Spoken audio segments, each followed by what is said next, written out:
Le Conseil des ministres adopte un projet de décret portant création du Conseil supérieur des affaires en Mauritanie.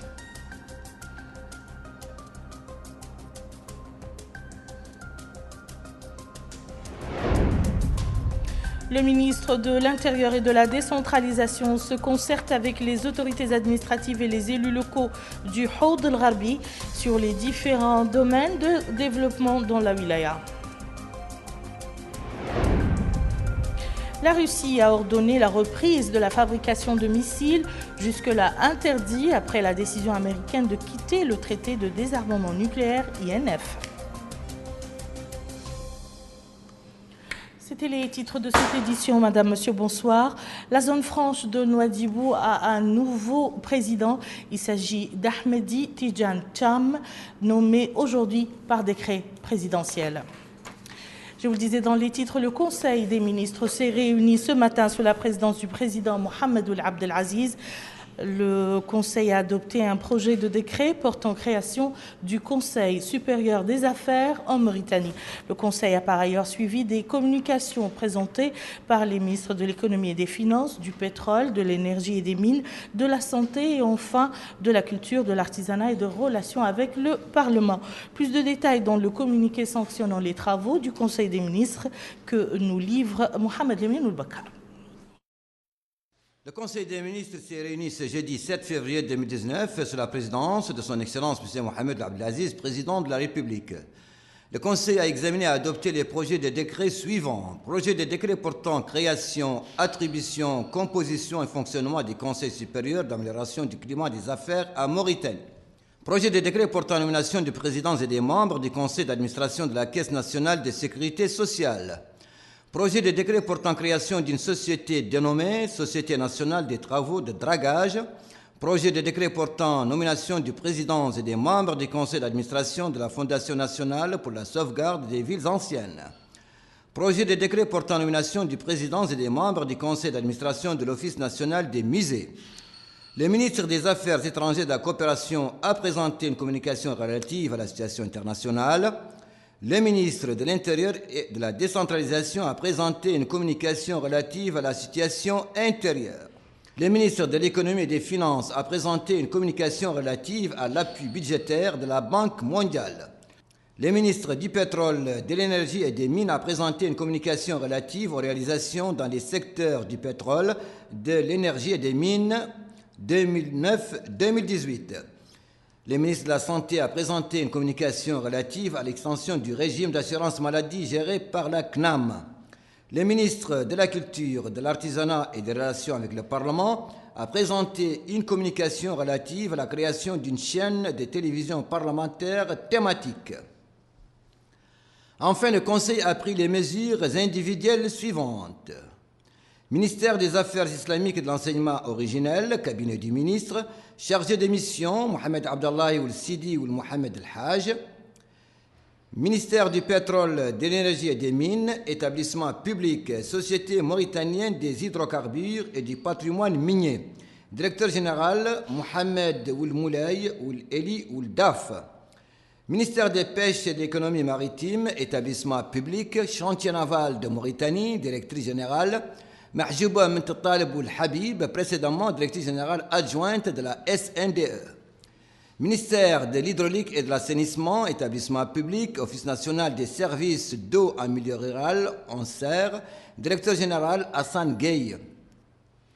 Ministère de l'Éducation nationale et de la formation professionnelle, cabinet du ministre, chargé des missions, Mohamed Ould Mohamed Louleid, Mariam Mint Sidina, Mohamed Lemine Ould Mohamed Abdallahi Ould Elban, Sidi Mohamed Ould Sidi Habib, Fatimetou Mint Samba, El Khala Mint Sidi, Zainabou Mint Abdelrahman, précédemment directrice adjointe à la direction des stratégies, de la programmation et de la coopération. Conseiller juridique, Mohamed Ould Maham Yahya, conseiller chargé de l'orientation, Mohamed El Mokhtar Ould Khiddi, inspecteur de l'enseignement secondaire, conseiller chargé du suivi de la réforme du système éducatif, Talib Ahmed Ould Juddou Ould Cheikh, conseiller chargé de la formation pédagogique, Elamine Ould Khatri, conseiller chargé de l'action pédagogique au niveau de l'enseignement fondamental, Mohamed Ould Cheikhna Ould Khatri, précédemment conseiller chargé de la communication, Conseiller chargé de l'action pédagogique au niveau de l'enseignement secondaire, Mahmoudan El-Qadi El-Adl. Conseiller chargé de l'enseignement technique, Soumaré Omar Sega, professeur. Conseiller chargé de la formation professionnelle, Issel Morabah, précédemment inspecteur chargé du secteur agricole. Conseiller chargé de la communication, Saadbou Cheikh Mohamed, professeur. Conseiller chargé du suivi du patrimoine et des infrastructures scolaires, Béchir Oul Kabbadi. Conseiller chargé de la santé scolaire, Idoumou Oul Ahmed Mezid. Conseiller chargé de la coopération et de la promotion du partenariat avec les syndicats et les associations des parents d'élèves, El Hassan Ngaïde. Conseiller chargé de l'animation socio-éducative, Cheikh Ahmed Oulban. Conseiller chargé de la coopération, Ahmed Abdelrahman Ba, précédemment cadre à la direction des stratégies, de la programmation et de la coopération. Inspection générale de l'éducation nationale et de la formation professionnelle, inspecteur général Mohamed Mahmoud Oul Siyadi, inspection chargée de l'enseignement fondamental, inspecteur Mohamed Minni Goulam, inspecteur de l'enseignement fondamental, inspection chargée de l'enseignement secondaire, inspecteur Mohamed Oul Mohamed Abdelrahman Denebje, inspection chargée de l'enseignement technique et de la formation professionnelle, inspecteur Sid Ahmed Oul Boubacar, inspection chargée du contrôle administratif et de gestion, inspecteur Mohamed Mahmoud Oul Ahmedou, inspecteur technico-pédagogique, inspecteur chargé du secteur industriel, Mohamed Mabrouk, inspecteur chargé du secteur bâtiments et travaux publics, Mohamed Lemine Oul Ali, inspecteur chargé du secteur tertiaire, Suleiman Oul Mohamed Abdel Fattah, inspecteur chargé du secteur agricole, Salik Oul Jiddou, précédemment directeur adjoint de l'ENI de Nouakchott. Inspecteur chargé de l'enseignement privé général et technique, Mohamed Salim Oul Luqman, précédemment directeur adjoint à la direction du développement des ressources pédagogiques didactiques. Administration centrale, direction des stratégies, de la programmation et de la coopération, directeur Oumou Salamata Miti Cheikh, directeur adjoint Mohamed Mustafa Hamid, précédemment cadre à la cellule nationale d'évaluation, direction de l'enseignement fondamental, directeur Mohamed Oul Sidi Oul Saleh, directeur adjoint Brahim Oul Ahmed Salim Oudek, direction de l'enseignement secondaire, directeur Issa Oul Baybat, directeur adjoint Mohamed Oul Lafdal, direction de l'enseignement privé, directeur Sidi Amar Oul Ahmed Salem Houiriya, précédemment directeur adjoint Moulay El Hassan Oul Zidbi, précédemment chef de service à la direction du développement des ressources pédagogiques didactiques, direction des ressources humaines, directeur Ba Diadje, directeur adjoint Elamine Oul Mohameddin, direction du patrimoine et de la maintenance, directeur Vali Oul Najm, directeur adjoint Mohamed Ali Oul Mohamed Val, direction des affaires financières, directeur El Alim Oul Sidati, directeur adjoint Khadijatou Mint Bouba, direction de la nutrition et de l'éducation sanitaire, directeur Sidati Oul Hammouni, directeur adjoint Hawa Yerodja, direction des examens et des concours, directeur El Yadali Oul Megat, directeur adjoint Mohamed Oul Bouba, direction de la promotion de l'enseignement des sciences, directeur Mint L'Aniy, directeur adjoint Suleiman Oul Amar, direction de l'informatique, des archives et de la documentation, directeur Mohamed Oul Bedjour, directeur adjoint Mohamed Mahmoud Beidi, professeur.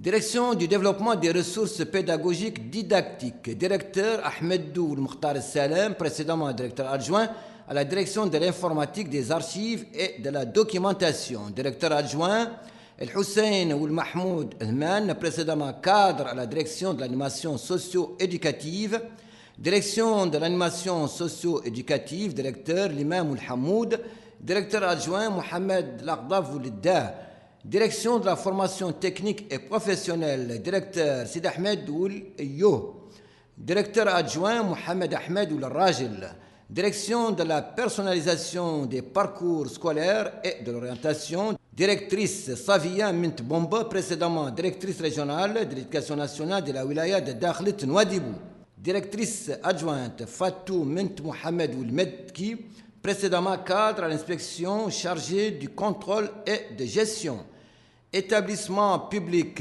Institut pédagogique national, directeur Cheikh Ould Ahmedou, directeur adjoint Mohamed Abdoul Mohamed Val, Institut national de promotion de la formation technique et professionnelle, directeur Mohamed Lamine Ould Seyid, directrice adjointe Vala Mint Seydina Ali, École normale des instituteurs d'Nouakchott, directeur Mohamed Ould Boubacar Ould Khatri, directrice adjointe Al Khairat Mint Cheikhna, professeur, École normale des instituteurs d'Ayoun, directeur Abdallah Issao, directeur adjoint Cheikh El Mehdi Ould Sidina, École normale des instituteurs de Kaïdi, directeur Sidina Ould Mohamed, directeur adjoint Diallo Mohamedou Amadou, École normale des instituteurs d'Akjoucht, directeur Mohamed Ould Kreikid, directeur adjoint Mohamed Ould Mamoun, Centre supérieur de l'enseignement technique, directeur Mohamed Lamine Ould Mohamed Mahmoud, ministère de la jeunesse et des sports, inspecteur chargé de la jeunesse Boy Djibril Harouna, sociologue, secrétariat général du gouvernement, direction générale de la législation, traduction et édition du journal officiel, direction du contrôle de la légalité, directeur Abdelrahman Mohamed Abdallahi El Mousdaf, précédemment directeur des études de la codification et de la documentation juridique, en remplacement de Aïcha Mint de Chaq, appelé à d'autres fonctions. Direction des études de la codification et de la documentation juridique, directeur Abdallah Ould Ahmed Val, précédemment directeur de la programmation. Direction de la traduction, directeur Abdallah Ould Mohamed Ould Sidia, précédemment chef service des études et de la lexicologie à la même direction. Direction générale de la coordination gouvernementale, direction de la programmation de l'activité gouvernementale, directrice Sanaa Mohamed Baba, précédemment chef service au bureau organisation et méthode. Direction du contrôle, du suivi et d'évaluation de l'activité gouvernementale, directeur Abdi Ould Khalifa, précédemment directeur de la traduction à la direction générale de la législation, traduction et édition du journal officiel. Contrôle financier. Contrôleur financier adjoint, Ismail Ould Khalef, précédemment directeur du suivi et évaluation, en remplacement de Mokhtar Ould Bezbadi, admis à faire valoir ses droits à la retraite. Et comme d'habitude, le ministre de la Culture, de l'Artisanat et des Relations avec le Parlement, porte-parole du gouvernement, Maître Sidi Mohamed El Maham, a tenu une conférence de presse destinée à commenter les résultats du Conseil des ministres. Il avait à ses côtés ses homologues de l'économie et des finances, du pétrole, de l'énergie et des mines et de la santé. Une conférence de presse que vous pouvez suivre juste après ce journal.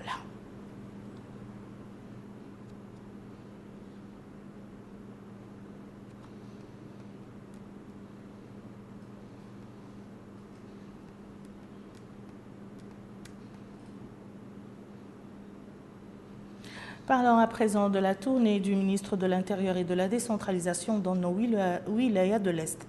Le ministre Ahmed Ould Abdallah est arrivé aujourd'hui à Nema, capitale du Houd al-Sharqi, en provenance d'Ayoun. Dans la capitale du Houd al-Gharbi, le ministre a présidé une réunion de concertation avec les autorités administratives, les chefs des services régionaux et les élus locaux visant à présenter une conception générale sur les différents domaines de développement dans la wilaya. Compte rendu Melikam Tenarli. Et de travail effectué par le ministre de l'Intérieur et de la décentralisation l'a amené cette fois-ci à Ayoun, capitale régionale du Houd al-Gharbi. Sur place, il a tenu une réunion avec les autorités administratives et sécuritaires, les chefs des services régionaux et les élus locaux. Cette visite s'inscrit dans le cadre de la volonté des autorités nationales de s'enquérir de visu de la situation réelle des populations, de l'état d'avancement des projets en cours et de pouvoir passer en revue les importantes réalisations effectuées au plan local et sur l'ensemble du territoire national au cours des 10 dernières années. Le ministre de l'Intérieur et de la décentralisation a mis l'accent sur les efforts déployés pour rapprocher les services du citoyen. Ces réalisations, dit-il, ont aussi englobé la modernisation de l'administration régionale, l'élargissement de ses circonscriptions, le renforcement de la décentralisation et du développement local. Ce rapprochement de l'administration des populations est une mesure extrêmement importante. C'était l'une des priorités du gouvernement, car c'est à travers l'administration régionale que tous les programmes sont mis en œuvre et c'est à travers celle-ci que les problèmes des populations sont identifiés et amenés à être résolus. L'administration, dit-il, doit être à la mesure de son rôle et de sa mission. Le potentiel humain en charge de sa bonne marche possède des compétences requises, ce qui n'était pas le cas auparavant, dit-il, ni au niveau des wilayas, ni de celle des muqata'a. Le but étant la mise en place d'une administration fonctionnelle, opérationnelle, à même de prendre en charge les problèmes des citoyens. Les formations dispensées par le ministère ont permis la sortie de 2 promotions, l'une en 2011 et la seconde en 2014, et actuellement se déroule une autre formation. Le découpage administratif mis en place tient compte du facteur démographique, ainsi que cela a été le cas pour Nouakchott par exemple. Ce découpage administratif a pris en compte également le facteur sécurité. L'un des premiers résultats positifs, dit-il, est le rapprochement des services des citoyens. Cette décentralisation a permis d'améliorer l'aspect sécuritaire. Ce découpage a permis également de désenclaver des localités dont l'appartenance administrative est maintenant clairement définie. C'est le cas de Nbeket-Lahouach et de Chami entre Nouakchott et Nouadhibou. Cette année a vu la mise en place de nouvelles circonscriptions, 2 au niveau du Guidimaha et une dans l'Inchiri. Le ministre a mis l'accent sur le bond enregistré dans le développement dans les différents domaines au cours de ces 10 dernières années. Il a souligné les acquis réalisés dans le renforcement de l'état de droit, la gouvernance et la préservation des deniers publics. Il s'est appesanti sur la stratégie sécuritaire mise en place et qui a donné des résultats probants, qu'il s'agisse de la sécurité des biens et des personnes ou de celle des frontières, la lutte contre le terrorisme et la criminalité transfrontalière. Le ministre a mis en exergue les dispositions prises en ce qui concerne l'état civil avec l'utilisation de la biométrie, qui a eu des répercussions positives en ce qui concerne la sécurité et l'immigration clandestine. Les réalisations enregistrées, dit-il, l'ont été également dans le domaine de l'enseignement, de la santé, de l'hydraulique, de l'énergie, des infrastructures, dont les routes et aéroports. Le but ultime étant le développement du pays et l'amélioration des conditions de vie des populations. Le wali du Had el-Gharbi, M. Mohamed Amin el-Bel'amesh, souligne l'importance et les objectifs de cette visite du ministre.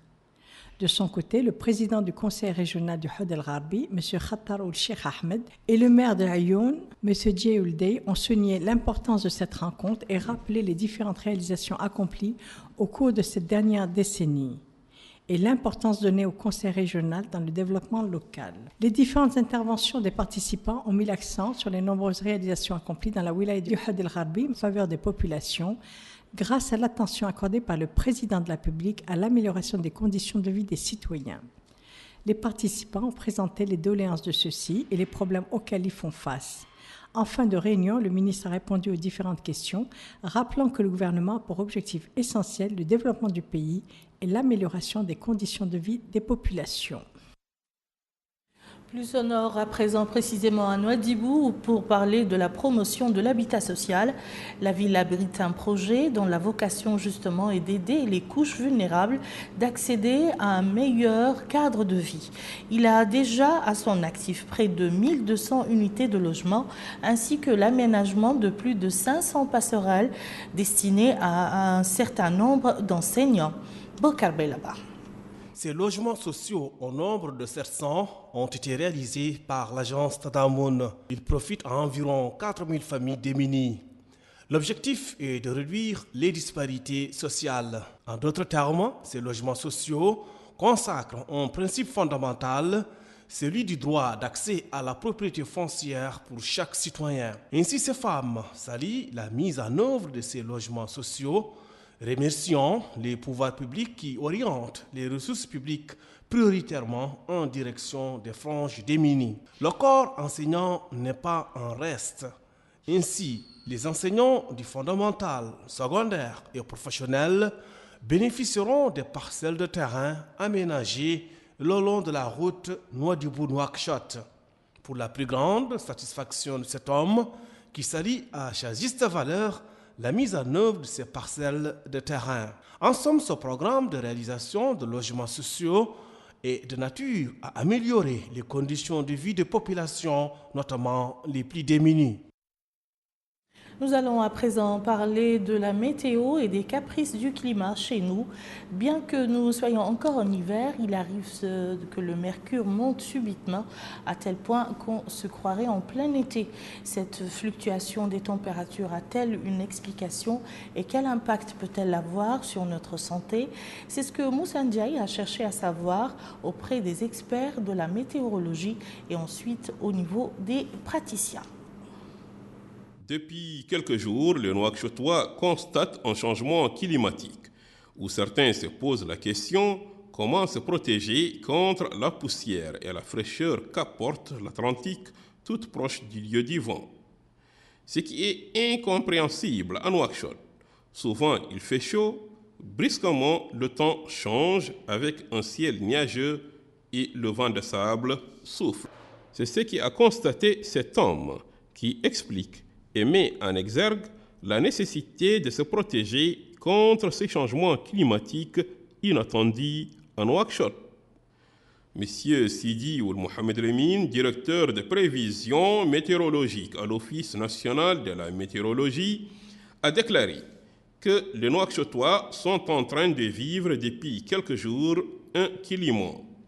Ce climat est dû, dit-il, essentiellement à l'augmentation de la pression atmosphérique au niveau de l'anticyclone des Açores et son extension sur l'ensemble du pays, ce qui a engendré, ajoute-t-il, l'augmentation de la vitesse du vent de nord-est à est, accompagnée par des visibilités réduites par sable. Ce vent de sable a engendré la création des langues de sable sur les principaux axes routiers, Nouakchott-Boutelmit, Nouakchott-Attar, Nouakchott-Nouadhibou. À cette occasion, il lance un appel aux usagers de ces axes routiers, Nouakchott-Boutelmit, Nouakchott-Attar, Nouakchott-Nouadhibou, d'être vigilants, car la visibilité sera réduite et ces langues de sable peuvent perturber la circulation. Si les premiers signes de l'augmentation de la pression atmosphérique au niveau de l'anticyclone des Açores et son extension sur l'ensemble du pays préoccupent les populations, quelle conduite à tenir face à cette situation? Dr Moustapha Ould Mohamed, surveillant général à la polyclinique, a déclaré qu'il est nécessaire de prendre toutes les dispositions, notamment choisir les vêtements à porter, se protéger contre les microbes, en contrôlant sa consommation pour mieux éviter les maladies allergiques. Entre porter des habits chauds pour éviter le froid et se protéger contre des grippes, bronchites et autres, ceux qui sont habitués au climat de Nouakchott savent déjà comment se protéger contre ces phénomènes. Place maintenant à l'actualité internationale. La Macédoine du Nord a désormais un pied à l'OTAN, l'organisation de l'Atlantique du Nord. Elle a signé le 6 février, c'est-à-dire hier, le protocole d'adhésion à cette organisation. Le ministre des Affaires étrangères nord-macédonien, Nikola Dimitrov, a estimé que le blocage par la Grèce de leur première demande, il y a 11 ans, a rendu son pays plus sage. Le processus d'adhésion de la Macédoine du Nord à l'OTAN, qui sera d'ailleurs évoqué lors du sommet des dirigeants de l'Alliance militaire à Londres en décembre, fait suite à la ratification en janvier par Athènes et Skopje d'un accord historique qui a mis fin à un différend vieux de 27 ans qui avait jusqu'à présent empêché Skopje de rejoindre l'OTAN et l'Union européenne pour devenir le 30e membre de l'Alliance militaire occidentale. C'est sans doute la fin du traité de désarmement nucléaire INF élaboré par les États-Unis d'Amérique et l'ancienne URSS à l'issue de la guerre froide. Les États-Unis ont annoncé en effet leur retrait de ce traité et du coup, la Russie a ordonné la reprise de la fabrication de missiles jusque-là interdits. Le 2 février, Vladimir Poutine a convoqué au Kremlin les ministres russes de la Défense et des Affaires étrangères, Sergueï Shoïgu et Sergueï Lavrov, afin de tirer un trait sur tout le système de contrôle des armements, accusant les États-Unis d'avoir enfreint quasiment chacun d'eux. De son côté, Sergei Lavrov a accusé Washington d'avoir violé le traité INF en utilisant des drones et des missiles guidés comparables aux missiles interdits par ce traité, mais aussi en ayant installé en Roumanie et en s'apprêtant à installer en Pologne et au Japon des systèmes MK-41 capables de lancer des missiles offensifs de moyenne portée. Voilà qui met fin à notre édition. Je vous en rappelle les principales informations. Le Conseil des ministres adopte un projet de décret portant création du Conseil supérieur des affaires en Mauritanie.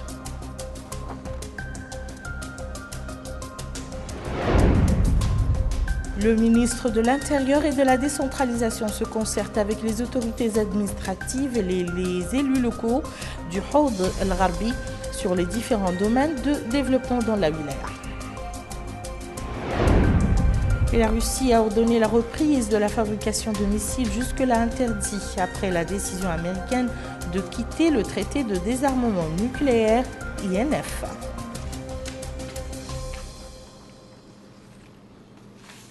Merci, madame, monsieur, de nous avoir suivis. Passez une excellente soirée. À très bientôt, Inch'Allah.